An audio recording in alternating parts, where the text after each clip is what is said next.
আমাদের কথা বলা উচিত, যেখানে আমাদের মনে হবে যে আমার এটাতে আমি কমফোর্টেবল না, আমার ভালো লাগছে না।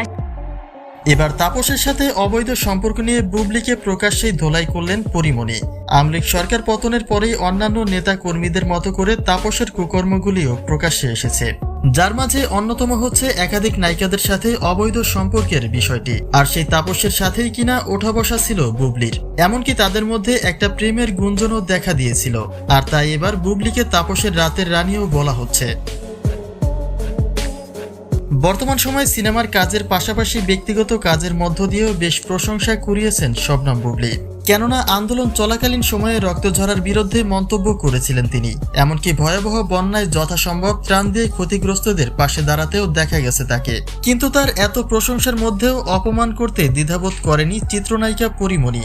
21 টিভির একটি সাক্ষাৎকারে পরীমণির কাছে জানতে চাওয়া হয় যে আওয়ামী লীগ সরকারের পতনের পরে তাপসের সাথে নায়িকাদের অবৈধ সম্পর্কের বিষয়টি প্রকাশ্যে আসে, আর এই বিষয়ে পরীর মন্তব্য কি, যেখানে পরীমণি নিজে থেকে কোনো মন্তব্য না করে সবটাই চাপিয়ে দেন বুবলির কাঁধে।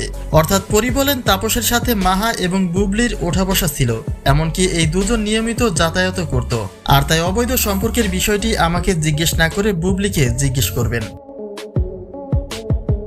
পরীর এমন মন্তব্যের পরেই আলোচনায় আসেন শবনম বুবলি। অর্থাৎ দর্শকদের ভাষ্যমতে পরী সেখানে সরাসরি না বললেও ঠিক এটাই প্রকাশ করেছেন যে সেই অবৈধ সম্পর্কে থাকা নায়িকাদের তালিকায় বুবলিও ছিল। আর তাপসের সাথে যেহেতু বুবলির একটা প্রেমের সম্পর্কের গুঞ্জন আগে থেকেই রয়েছে, তাই অনেকে বুবলিকে তাপসের রাতের রানী বলেও সম্বোধন করছে।